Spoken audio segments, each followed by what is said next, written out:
It's the Mike Francesa podcast on the Bet Rivers Network.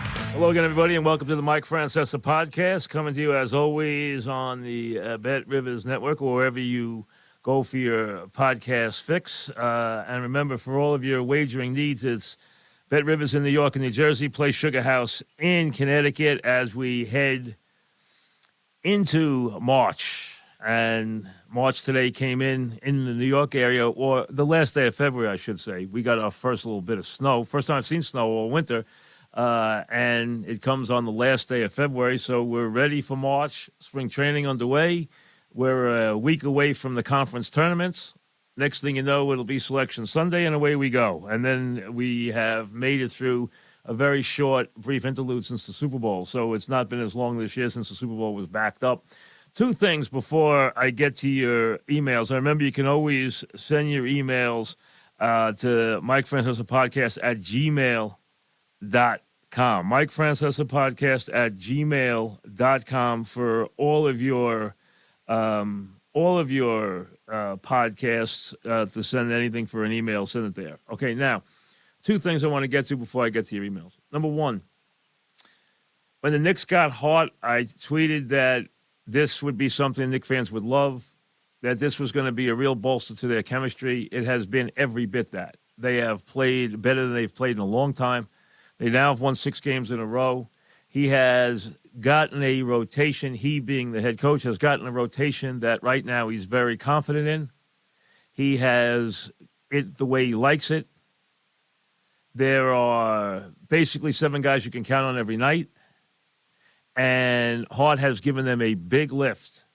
Obviously, he is a guy who plays very hard, and he can score, he can defend, he gets up on the boards, he gets a lot of rebounds, and he has given them a very, very big lift. And with Brunson and Hart, they are getting closer. The one thing you would like, everyone keeps asking me, what does it take for the Knicks to get to the top?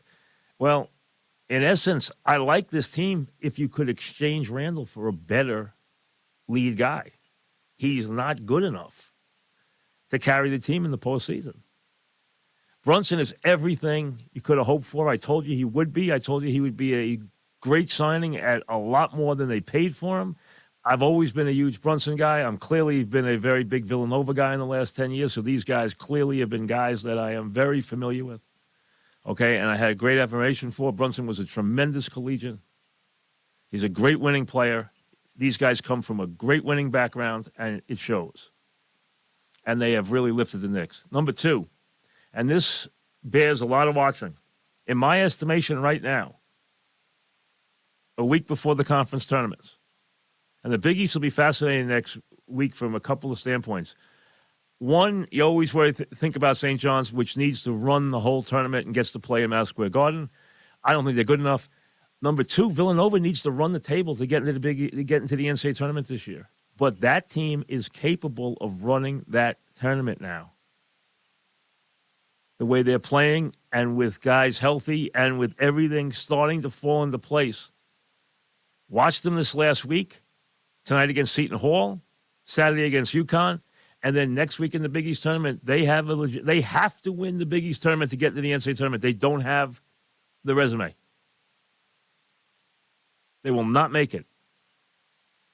But they could run the table and win the Big East. I don't think there's any question they have the ability to do that. So keep an eye on that. The other thing is this. The best team in my mind in the country, pound for pound, player for player, is Alabama.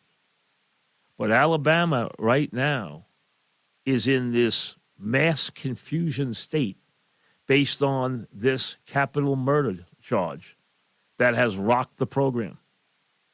We know they have made big mistakes. We know the coaches made big mistakes. We know the athletic administration's made big mistakes. They have left Miller on the floor.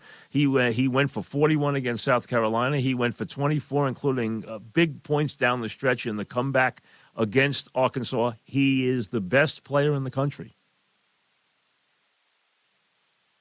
He is the best player in the country right now. And he is the kind of guy who could lead a team to a championship. And that team is loaded with length and with everything you need to win a championship. But are those guys or two of their starters, including Miller, even going to be there? And will that team even be a fraction of what it was by the time the tournament starts? We don't know. There's still so much we don't know about what happened that night and whether they can be charged as accessories to a crime, which was a capital murder. And in the state of Alabama, if someone is killed in a car, it is a capital murder. And this is a capital murder case. And two Alabama starters, including Miller, could be charged as accessories. It's still a possibility.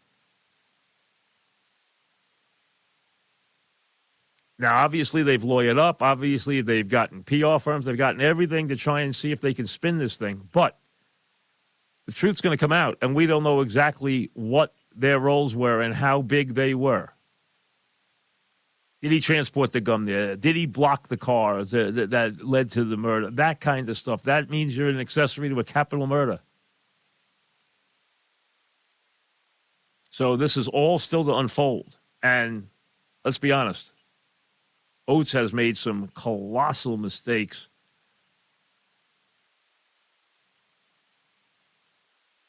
Just colossal mistakes in handling this thing. So it's going to be very interesting to see where we go from here.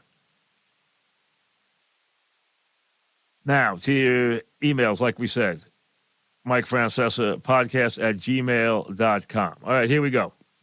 Bo starts us off. What Ohtani has done as a pitcher and a hitter is incredible. Obviously, he can't do both forever. With his pitch of repertoire and velocity, would he better serve his team as a closer in the future to protect his longevity? Here's my problem with Ohtani. The idea in baseball is to win. I understand putting on a show is important, but the idea is to win. And to me, you are not getting complete utilization out of the player at either position when you continue to play him at both positions.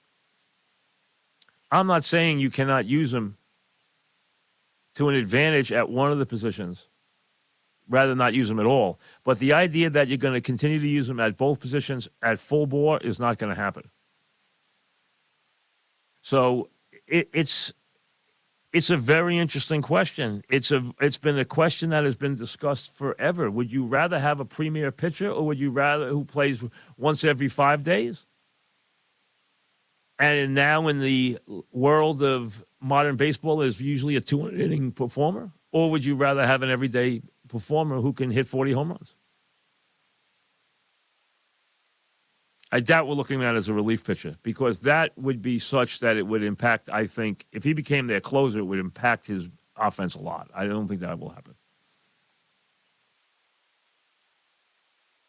So Ohtani is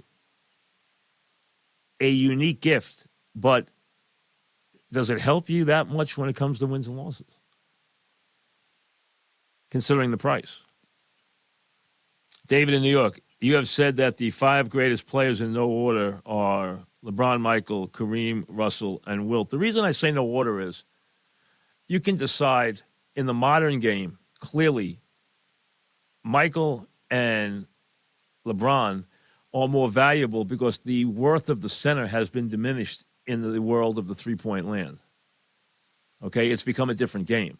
It's become an outside-in game rather than an inside-out game. So the game has changed dramatically since the days of when Russell and Wilt and even Kareem, patrolled the league and dominated the league. The rest of the question was, is it because he was the first to pass away and that it's been almost 25 years that I feel Wilt doesn't get the love or praise that he deserves? There has never been a figure who did what Wilt did. Wilt averaged 50 points a game. 50 points a game. Okay? Nobody could even approach that. He got 55 rebounds in a playoff game. 55 rebounds in a playoff game. His averages were high 30s, high 20s rebounds for years. He could do whatever he wanted to. He wanted to score 70, he scored 70. He wanted to lead the league in assists, led the league in assists. He wanted to get 50 rebounds, he got 50 rebounds. He did whatever he wanted. The one thing he didn't do was he didn't win all the time because he was a complex human who believed in enjoying life much more than winning, while Russell only cared about winning, and it showed winning 11 of 13 years. That's why Russell is the most prolific winner in any sport in history. He won 2. He won in San Francisco, he won in the Olympics, and he won 11 of 13 in Boston. I remember one year he had a sprained ankle, otherwise he wins that year. But the reason I put it as the 3 centers, Wilt, Russell, and Kareem, no one on that level. And then the 2 complete players, both ends of the floor, dynamic in every way, Michael and LeBron. And that's why I come up with those 5. And then you go from there. And you want to go Larry Bird next. You want to go Oscar Robertson next. You want to go Jerry West next. You want to go wherever you want to go next. That's fine. Okay? The bottom line, and I mentioned Larry Bird a lot for this reason. Larry Bird in his prime was that good. His back was an issue. Larry Bird, there's only 3 guys who won the MVP 3 straight years in the NBA. 3 straight years. Russell did it, Wilt did it, and Larry Bird did it. That's it. I remember Russell and Wilt were winning them against each other.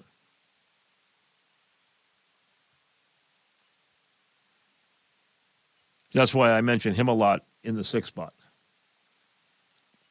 Gary asks, did you see Kovac's pitch or Maravich play in person? The answer is yes on one and no on the other. I saw Kovac's pitch in person once. I never saw Pistol Pete in person. I saw him on TV many times. Actually met him once, but that wasn't in a basketball setting. Koufax was the most dominant pitcher that anybody has ever seen in baseball.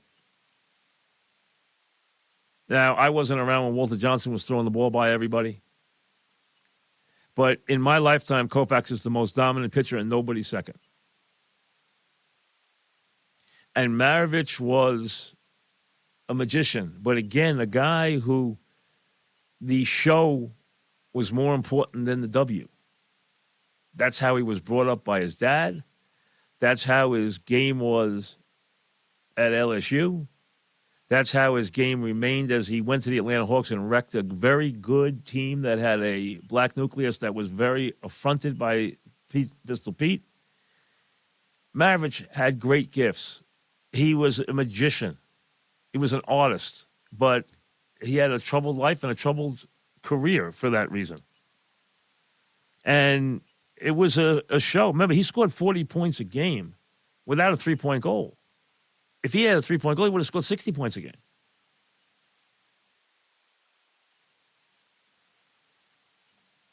Ethan, while I agree New York and Houston are the 2 best teams in the AL, don't you think Cleveland should be given at least some consideration? They were 1 game away from beating the Yankees and didn't lose anything in the offseason. The reason I don't put Cleveland with the Yankees and Houston, and I put Houston 1 and the Yankees 2, is that Cleveland got a lot of performances last year from a lot of unexpected places. To get those 2 years in a row and get the performances they got from some pitchers in their bullpen is something that's hard to draw on. Everything has to go well. Now, remember, they're managed by the guy who, if he remains healthy, is the best manager in baseball in my mind. Francona's the best. And when he's not there, it wrecks the team. And when he's there, he gives the team an extra 10 wins a year. He's that good. I think that they're dangerous, but I don't think they're on the level of the other 2.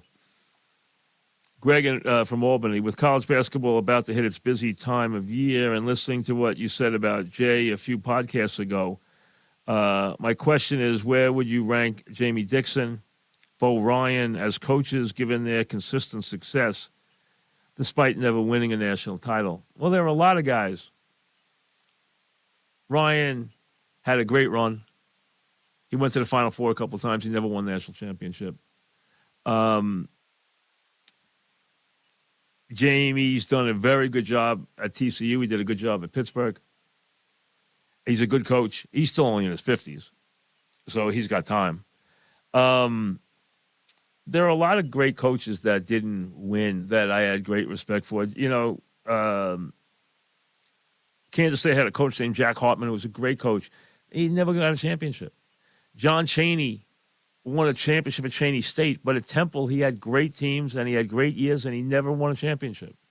There's a lot of guys that haven't won championships. It happens.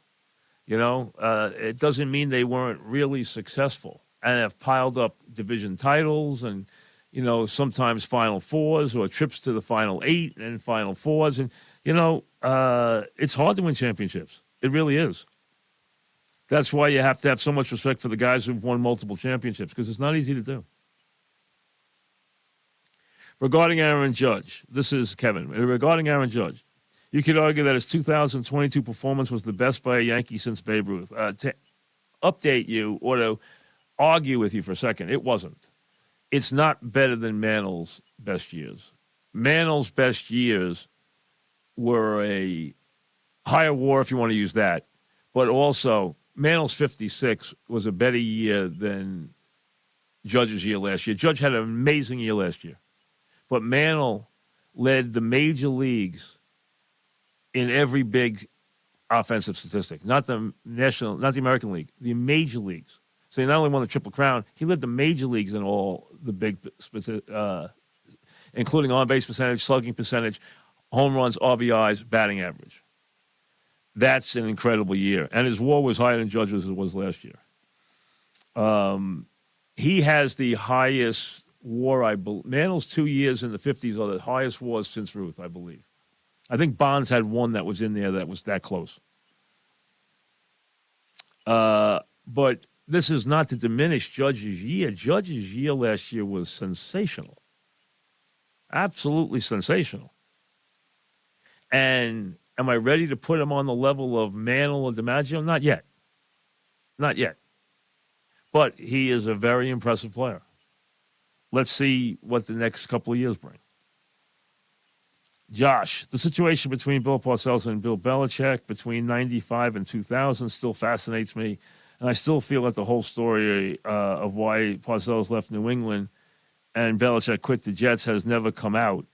Do you believe there's more to the story? If so, why hasn't it come out? I don't believe there's more to the story. I think the story is pretty well told. Kraft and I am very familiar with this story on every level, having lived a lot of it. Kraft and Bill could not get along. By the time they got to their fourth season, the Super Bowl season, they were done. They were just looking for ways to get away from each other. Now, what we didn't know at the time was that when Bill left to go to the Jets, and he took Belichick with him, what we didn't know is that in the last year when Belichick had been fired in Cleveland and then went and joined the Pats, not as defensive coordinator that year they went to the Super Bowl against Green Bay because Al Groh was the defensive coordinator, but as a add-on coach who Kraft didn't even want to pay, but agreed to bring him on. Belichick worked a lot with the secondary, did a brilliant job with the defense that year, but he was not the defensive coordinator in title.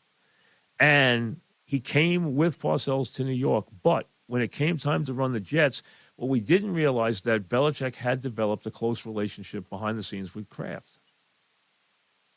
So that's why Bill, rather than deal with the uncertainties that were with the Jets, and none of us knew about his feelings, and we didn't know that he had this whole relationship built up with Kraft, and he jumped and went to Kraft, and the rest is history. So, I mean, I don't think there's anything more to that. I mean, it's a pretty well-pronounced story. Mike, if they asked, what would be your plan for St. John's on how to build a program from scratch? I don't think it's about building a program from scratch. Listen, it's a very complicated time. It's a time where if you don't have a lot of resources at your disposal, you are at a severe disadvantage.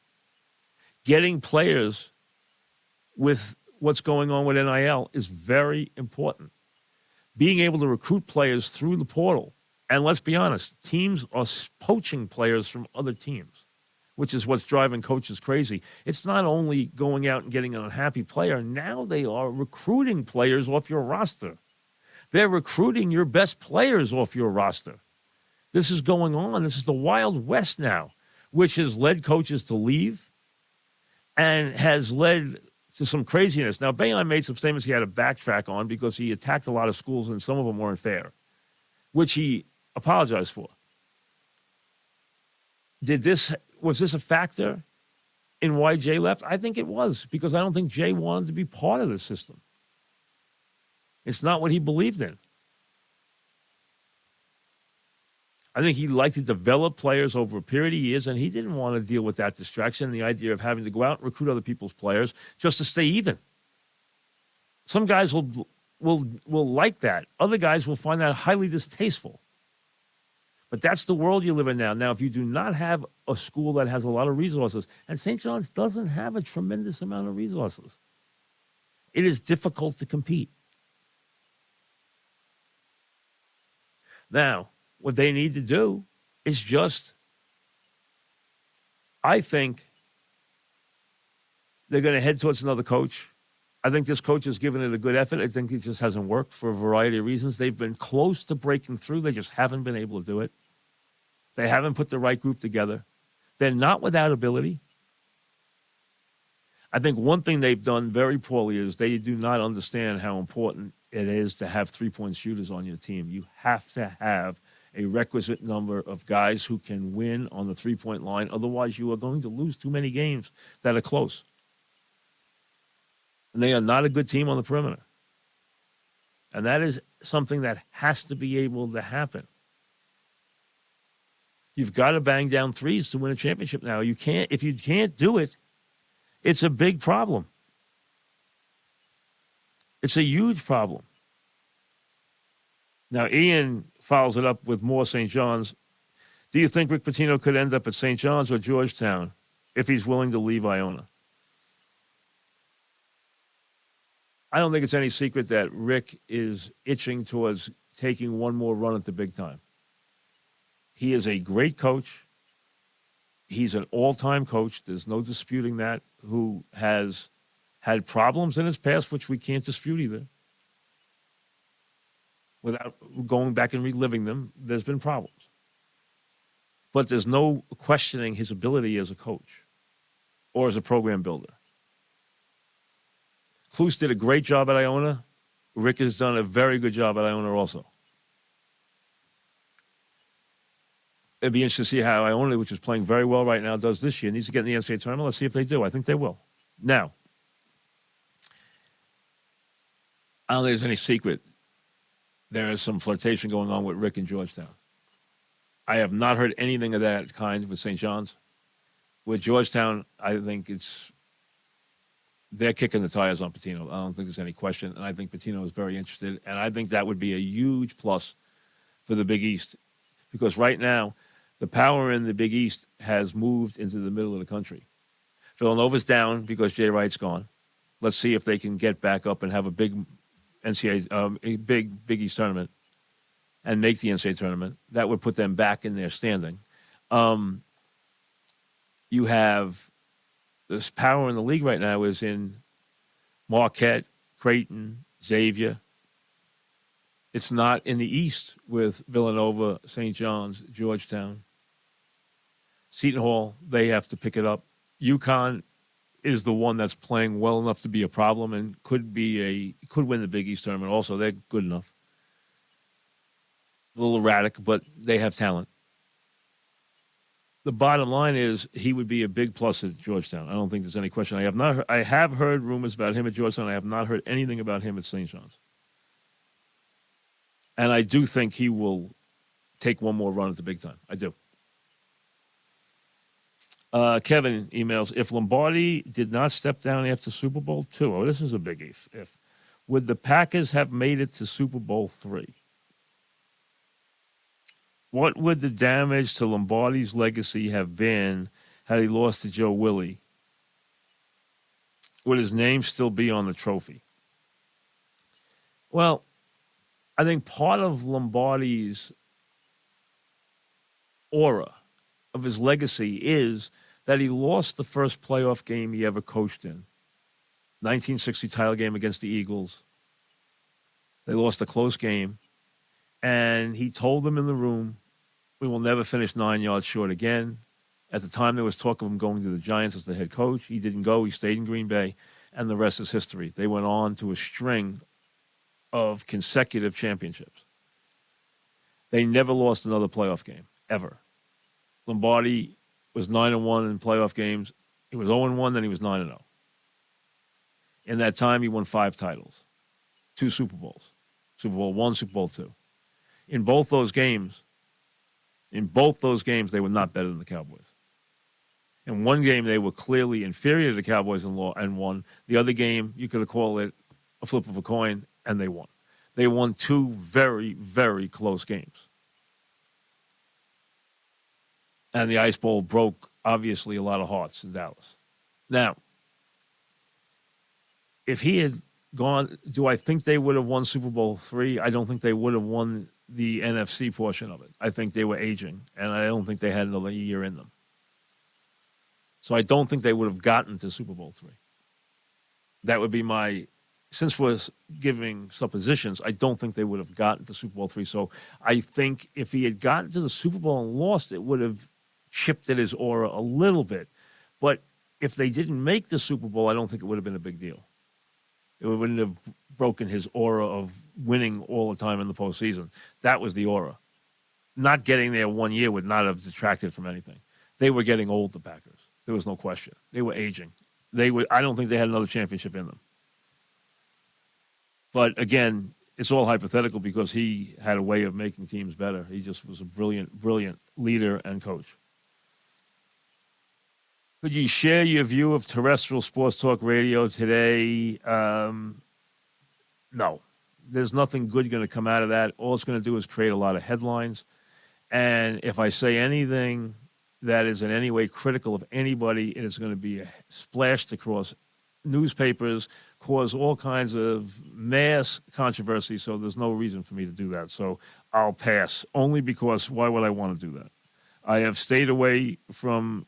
I don't appear on very many shows. I really, you could count them on one hand.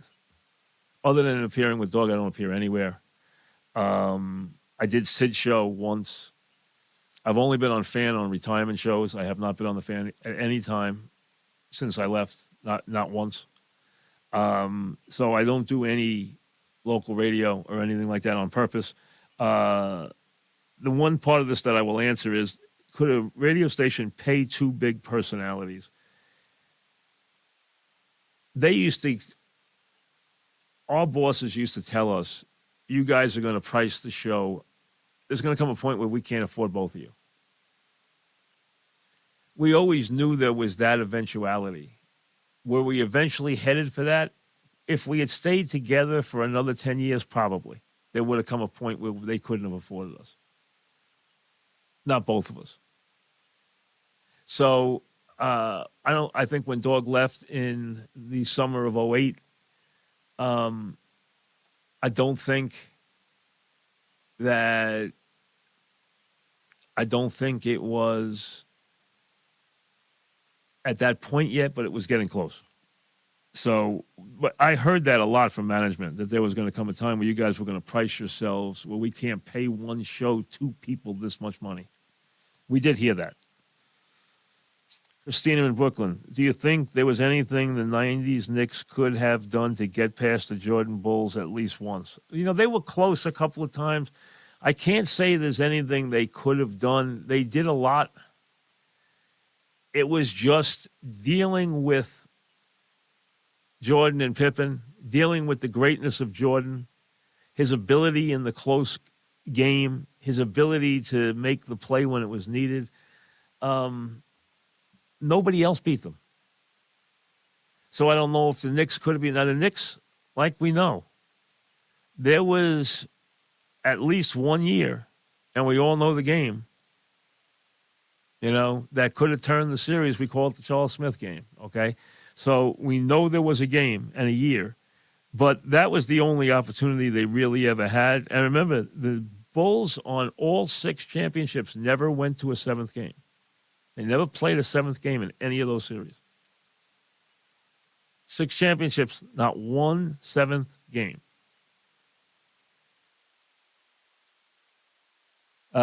Chris asks, what are your thoughts on the new pitch clock? As a baseball fan of many years, I'm sure you remember the 70 days when the game was played at a quicker pace.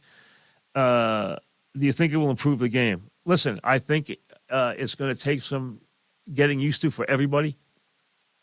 I think in the beginning, all these rules and the clock and everything are going to be a distraction.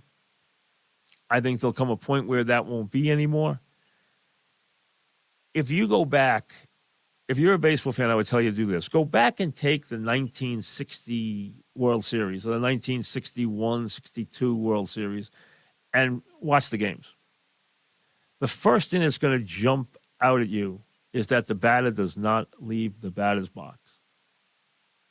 And we have now reached the point where the batter leaves the batter's box on every pitch, and some guys are pronounced about it. A lot of people blame Mike Hargrove for this. But I have talked to top hitters about this. I've talked to Bernie Williams about this. I've talked to Big Papi about this, and they have told me, I'll be damned if I'm going to be told how I'm going to hit. I utilize that to put pressure. I step out to put pressure on the pitcher to intensify the moment. I want to break his rhythm. I want to set things up that I'm in control. And I remember Bernie saying, I won't adhere to that. I remember Big Papi saying I wouldn't adhere to that. So let's see how much they enforce the batter being in the batter's box. And number two, then the pitcher adhering to the clock. So let's see how this works. If it's quicker, it'll be much better because the game has gone to a snail's pace where there isn't enough action and the game is going too long. But remember, it's in the eye of the beholder because, as you've heard me mention this many times, what you take as tedious in July is great sports drama in October. The fact that you can slow the moment down to almost stopping it in baseball, the batter steps in, he fouls the pitch off, he steps out. You have a time to think the pitch. What's he going to do? Is he going to come with another fastball? He went inside. Is he going to go inside? Is he going to go outside? Is he going to go to a curveball? Is he going to... It gives you a chance to actually, which you don't do in other sports, it's to slow the drama down to almost suspended animation, where you can actually feel it and taste it and live it. And I think it creates great drama in big games. But in June and July, it's tedious. You don't want a 15-minute at-bat. In October, that 15-minute at-bat will be part of baseball law. That's just the way it works. What doesn't work in June works well in October. It's just, that's the way the sport is. Nobody complains about a great 3.5-hour game that's, one in the bottom of the ninth inning in October. They don't want a 4-hour game in June. That's the bottom line. So this is more for the regular season than it is the postseason, but it is needed. The sport has slowed to a snail's pace, and it's so much home run strikeout that there isn't enough action on the base paths. There isn't enough action in the outfield. We don't have people moving on the base paths, fielders moving for the ball, dynamic throws, that kind of stuff. If you go back into the 60s and 70s, how outfielders threw the ball was a huge part of the lore of baseball, and we discussed it. What right fielder had the best arm? You can't run on this guy. You can't go first to third on this guy. You can't score on a sac fly on this guy. We never even talk about that stuff anymore. That's not even part of baseball anymore. And that's been to its detriment. They are now trying to put the action back in the game and take some of the air out of it. We'll see how successful they are. Have a good day. Thanks for listening to the Mike Francesa podcast on the Bet Rivers Network.